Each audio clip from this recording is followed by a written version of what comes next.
Listen to a conversation between a student and an employee in the university work-study office. Hi, I'm, Paul Benson. Paul Benson? Oh, that's a coincidence. The museum director sent a fax about you. Your 2-month review, your job review. Oh, okay. I guess we can do that first. All right. Let's see. Overall, you're doing a good job. I have to stress that.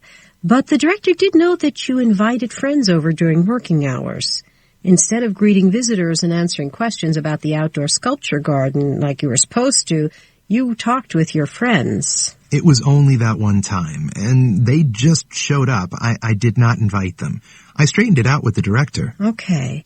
But of course, you're still expected to behave professionally, do your job. Yeah, I know. But actually, the fact is, I'd really like to work somewhere else. Maybe in a library or as a tutor somewhere. I was hoping you could help. I brought my updated resume.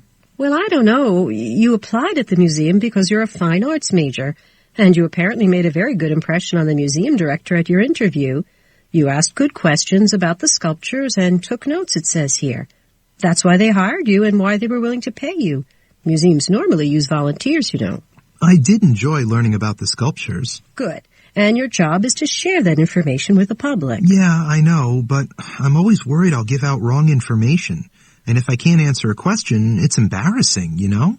So the problem is the public nature of your work? Yeah, I didn't realize how uncomfortable I'd feel doing this. I applied there because I'd like to be a museum curator someday.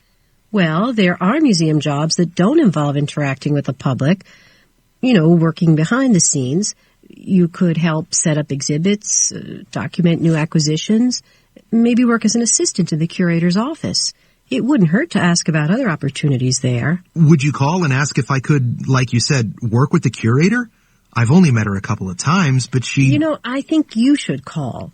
Tell the curator what you told me and ask if they could use any help. What if she says no?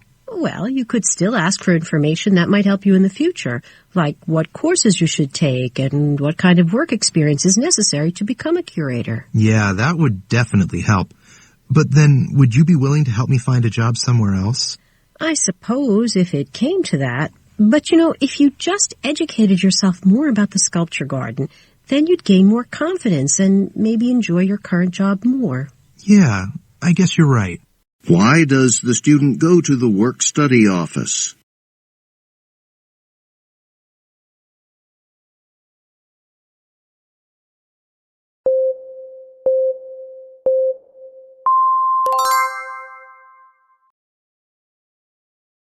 What information was included in the report from the museum director?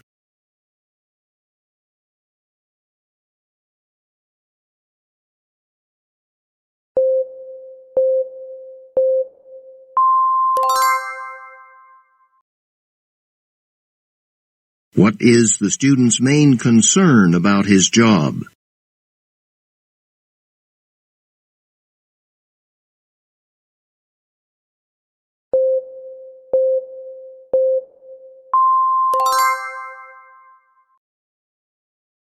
Why does the woman suggest that the student call the curator's office?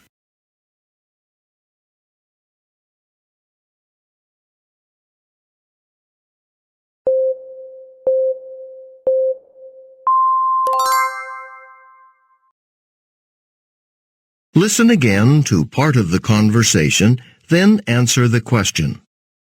That's why they hired you and why they were willing to pay you. Museums normally use volunteers, you know. What does the woman imply when she says this? Museums normally use volunteers, you know.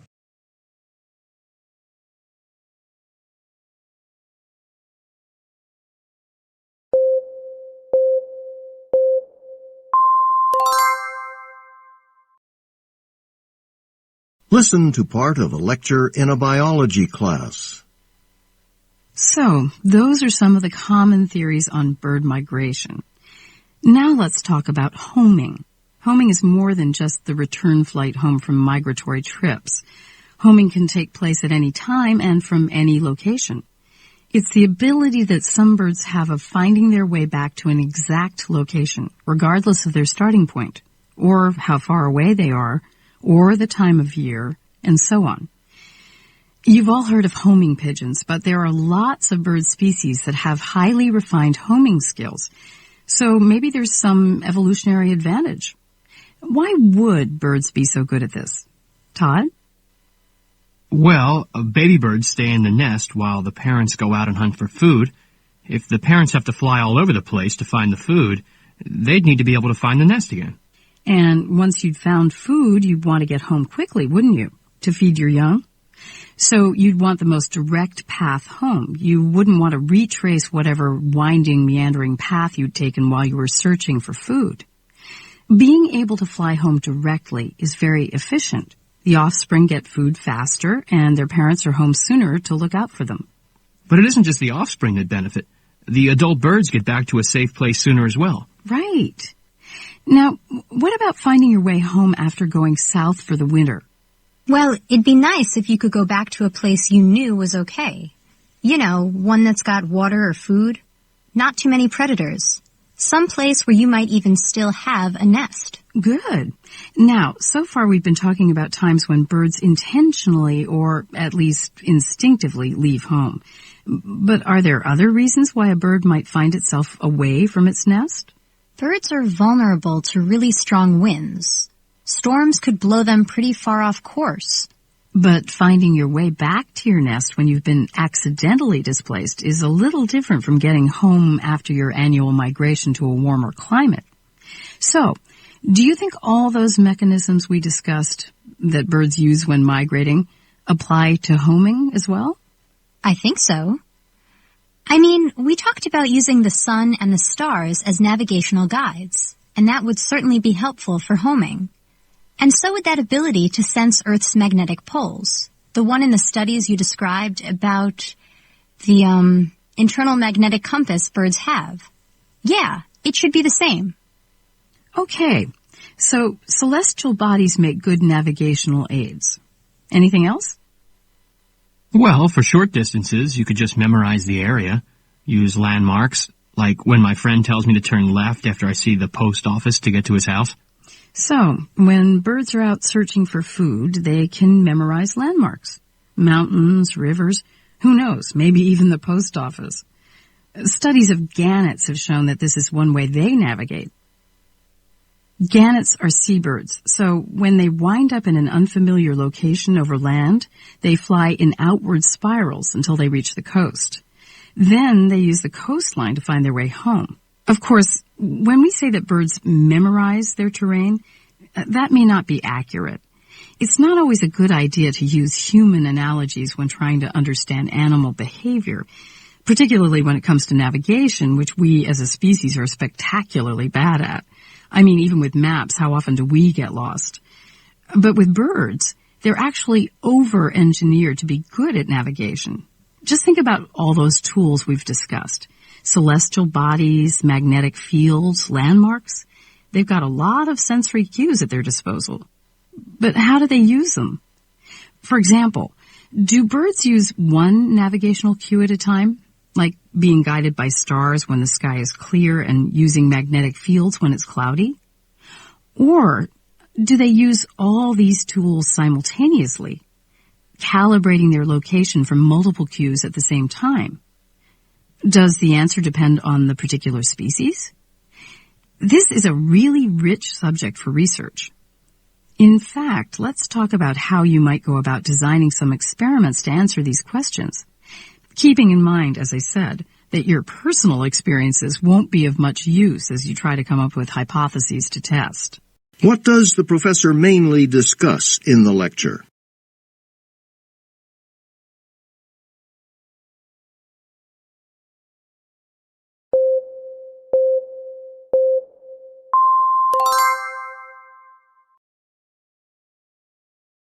According to the professor, what are 3 ways in which homing behavior is different from migration behavior in birds?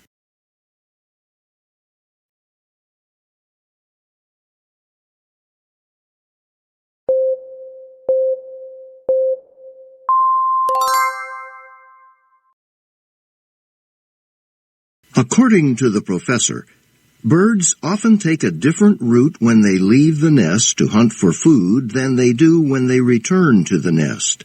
What is one reason for this behavior?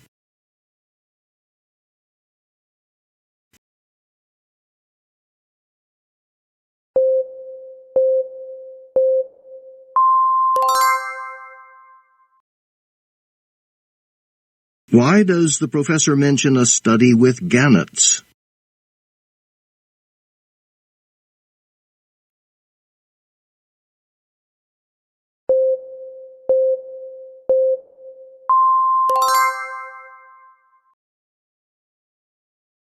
What does the professor imply about the design of research experiments that the students might conduct on bird navigation?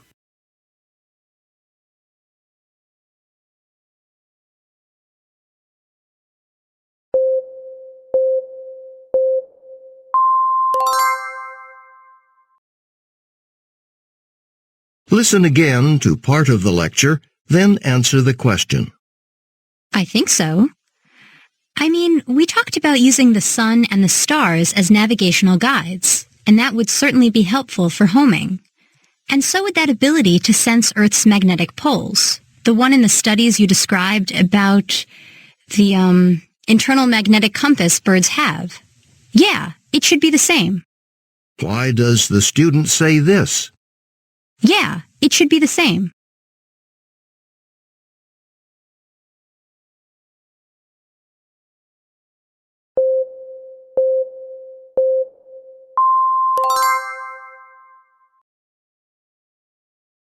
Listen to a conversation between a student and a professor. Hi, Professor Johnson? Hi, how can I help you? Well, my name's Matthew Burns. I signed up to take Film 200 next year. Film 200. Now, where did I put that enrollment sheet? I wasn't expecting anyone to turn up quite this early, but they did send me the preliminary enrollment and found it. And your last name again is? Burns, Matthew Burns. Yes, Matthew. Okay. Here you are. So what's... Well, I'm a bit nervous about taking a film class for the first time, and I thought maybe I could get a head start over the summer. I already have an idea for a script, and I was wondering if you could give me a couple of tips. A script? Yeah, a script for a film. But Film 200 is not a filmmaking class. It's not? We watch films, discuss them, analyze them, write about them. We do a lot of writing, but we don't write a film script. I guess you were thinking it was a filmmaking class. Well, yeah. No. 200 is film narrative. It deals with how films tell stories, what narrative techniques are used in film, by analyzing a number of the classics. Oh, I see. Yeah. We'll talk about how narratives in film differ from stories in books. Did you read the class description? I was so excited to enroll in a film class that I guess I didn't pay enough attention to what kind of film class it was. I thought I was registering for a filmmaking class. Sorry. Oh, no problem. I mean, I can see how this kind of misunderstanding could happen. You know, there are a couple of filmmaking classes, if that's what interests you, but I don't teach them.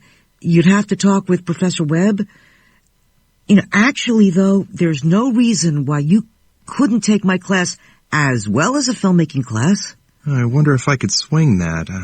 I can't get out of my English, biology, and French classes. They're required. And I wanted my fourth class to be filmmaking. Which English class are you registered for? English composition. It's a required writing class. All students have to take it. Oh, yes, English comp. You'll be writing a lot for that class. You know, this film class might fulfill your English requirement. You'd have to check with the English department. It's totally up to you, but... Let me ask you, do you watch a lot of movies? Tons. Mostly modern ones. Well, if you want to be a filmmaker, you need to be acquainted with the classics. Professor Webb could tell you more about what you should do. I recommend you talk to her. Then you can think about it over the summer. You can always add or drop a class in the fall. Yeah, I think I'll do that. Thank you, Professor Johnson. You've been very helpful. Why does the man go to see the professor?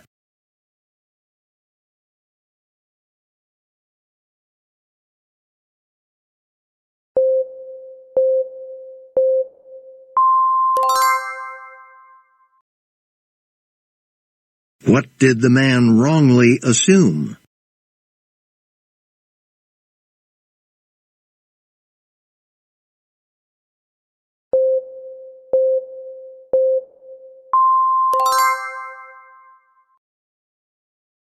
What will the students learn about in Professor Johnson's class?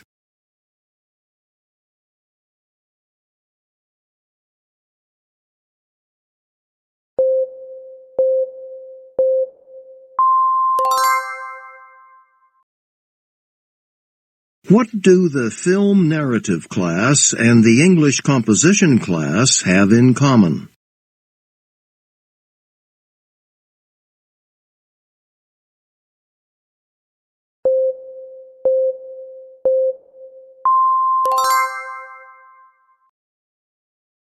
What does the professor suggest the man find out at the English department?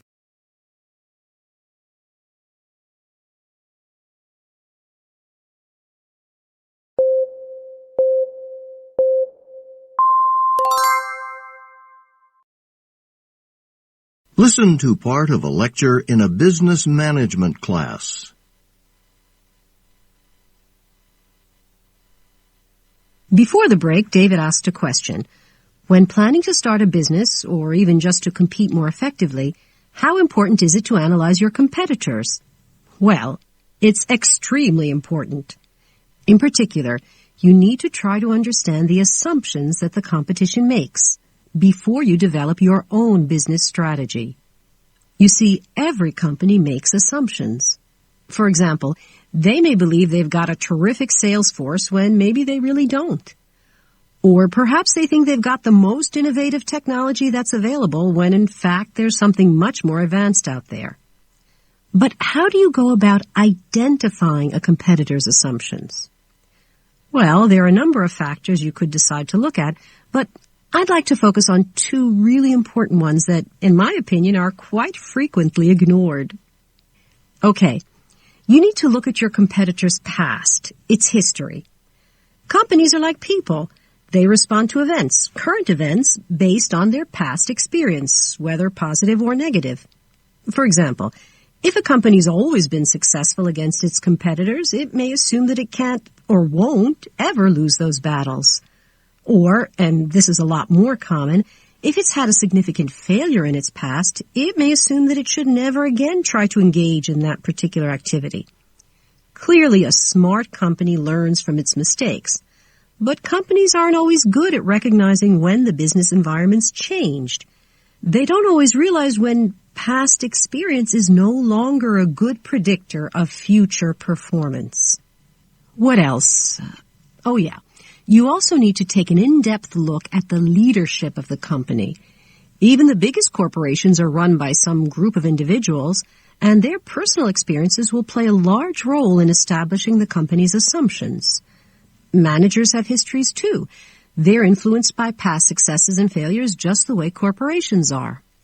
Those personal histories shape their management assumptions. But it's not just the past experiences they've had at that particular company that influence managers. Some managers are hired from other companies rather than being promoted from within, and these outsiders bring new perspectives, which may not fit neatly with the company's existing assumptions. We see this a lot, especially if the new manager is not coming in with the experiences from the same business sector, but rather from one that operates with very different rules and assumptions, like moving from making automobiles to selling insurance. There's another reason to study the leadership. We expect top executives to be generalists. They have to be familiar with all aspects of their businesses, but the reality is that most of them have some specific area of expertise that influences their decision-making. For example, an executive with a financial background can't help viewing the world differently from a manager whose training's mostly in production. But you can make some pretty good guesses about how their backgrounds may influence their strategic assumptions. If the top person selects a management team where everyone has the same functional background, well, how hard's it going to be to determine that team's assumptions? Okay, let's imagine that we've made a comprehensive list of a competitor's assumptions. Now we need to figure out if those assumptions are accurate. Companies treat their assumptions like facts, but they shouldn't. For example, Company A assumes it has highly loyal customers, so it doesn't worry when Company B starts selling similar products at lower prices. Since Company A is sure its customers are loyal, it decides not to lower its own prices. If its assumption's right, it won't lose any, or at least not many customers. But if its assumption's wrong, well, it could lose a lot of customers before it realizes its mistake. Assumptions can create blind spots, situations where the company can't see the whole business picture. With blind spots, a company misses the significance of events or reacts to them too slowly. And of course, identifying your competitors' blind spots can create terrific opportunities for you. And it doesn't really matter if the blind spot is based on arrogance, meaning the competition overestimates their own strength or underestimates yours, or whether that blind spot's something they're afraid of, where they shy away from making the same error all over again.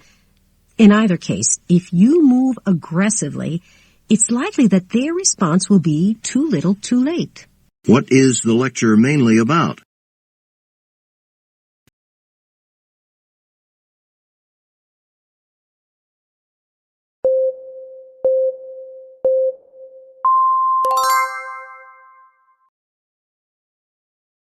What does the professor imply about managers in a company who previously worked somewhere else?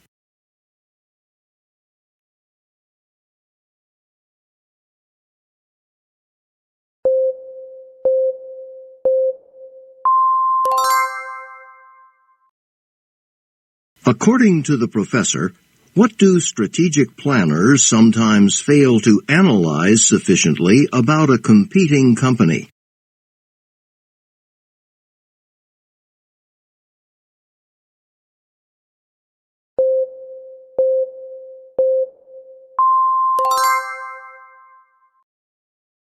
Why does the professor discuss a company's opinion about the loyalty of its customers?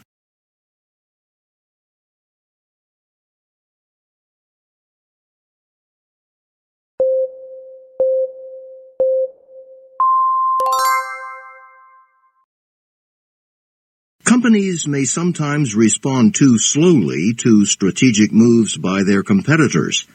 What are two reasons the professor gives for the slowness of these responses?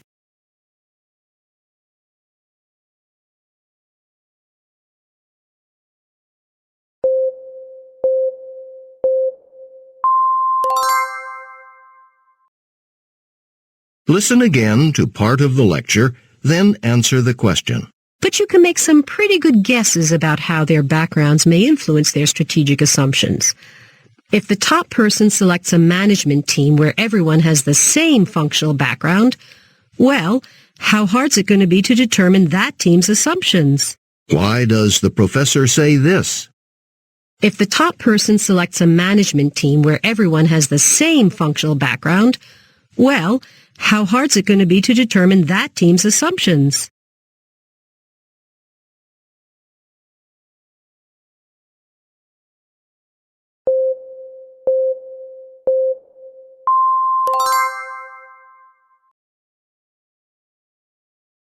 Listen to part of a lecture in an African American history class. The professor has been discussing the early part of the 20th century. Harlem Renaissance, unprecedented in United States culture and history, introduced a significant period that emphasized self-identity as well as group consciousness among black people, both in the United States and abroad. Now, to sharpen my definition a bit, It was a literary awakening that occurred among African Americans that was characterized by an assertiveness on their part and an outburst of creativity never seen before. There were several major figures or writers who produced fiction, nonfiction, poetry, and so forth during the period. The writers such as Langston Hughes and Zora Neale Hurston. Langston Hughes fashioned innovative literary forms. What Hughes really wanted to do was to somehow capture the folk traditions of his people and incorporate them into new forms he wanted to create and to improve upon conventional forms. It's not that he was against using conventional forms. It's just that he wanted to improve upon them or create ones more reflective of the heritage of his people. So, in doing that, what he did was incorporate blues, jazz, spirituals, and many of the forms of the African American musical idiom into his poetry. He was the first, for example, to write a gospel play. And then there was Zora Neale Hurston, who published her classic novel, Their Eyes Were Watching God, in 1937. She was one who celebrated, like Hughes, she celebrated the folk traditions of African Americans and infused dialect, folklore. She was an anthropologist and a folklorist. So she worked within those mediums to produce work, celebratory of her heritage. Most of the cultural activity was centered in Harlem, in New York City, which was at the time one of the largest cosmopolitan communities in the world.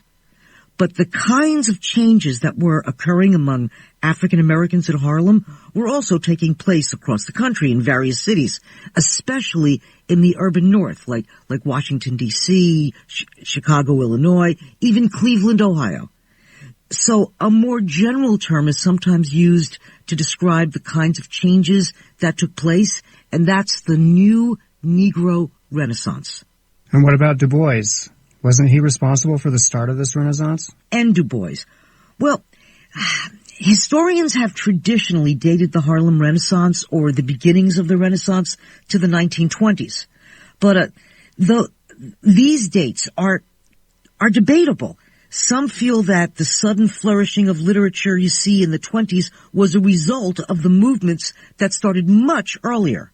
For instance, in 1903, Du Bois' publication, The Souls of Black Folks. Du Bois' book was one of the first works that began to explore black identity and personality, with this emphasis on double consciousness of blacks, or as Du Bois put it, this sense of always looking at oneself through the eyes of others. In 1906, Du Bois led a meeting in the town of Niagara Falls of various leaders from the African American communities, and they advocated racial, social, and economic equality for African Americans. And this was the beginning of the so-called Niagara movement, which spawned a number of civil rights organizations that were formed during the time. Another factor was the Great Migration that began at the turn of the century and lasted well into the 1930s. It was a movement of more than 1 million blacks who left the rural communities in the southern U.S. and moved to the cities, many of them in the north, like Chicago, Cleveland, or New York City. And why did they leave? There were many reasons, but for the most part, they left because they were in search of the economic dream. There was a shortage of labor in the cities, and African Americans from the South were seeking paid labor. They were also trying to escape the inherent inequities and institutional racism of the South. When you say they were seeking to get away from unfair treatment in the South, was living in the North really that much different from living in the South back then? You might think it was, but those discriminatory practices existed everywhere in the U.S. They were in the South, but in the North as well. This was also a problem Black World War I veterans faced when they returned from fighting in the war in 1918. They had risked their lives for the country. So when they got home, they were no longer willing to accept second-class citizenship, and they began to advocate equality and to become more defiant and assertive. And so this was a mood, of course, that was characteristic of the Harlem Renaissance. What is the lecture mainly about?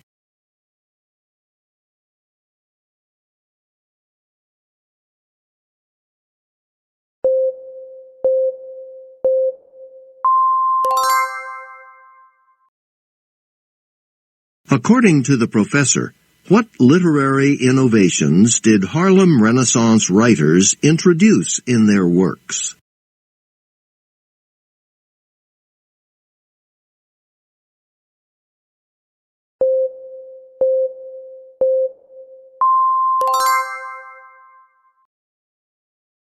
Where did the cultural renaissance discussed in the lecture take place?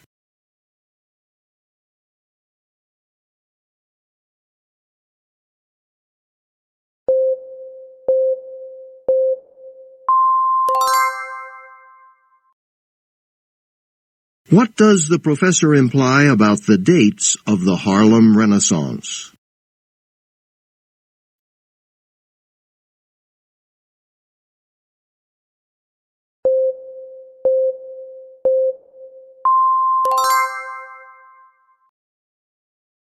According to the professor, which historical events created conditions for the development of African American literature in the 1920s?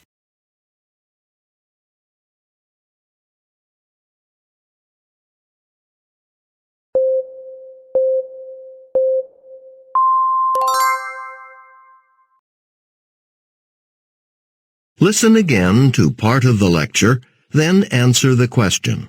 When you say they were seeking to get away from unfair treatment in the South, was living in the North really that much different from living in the South back then?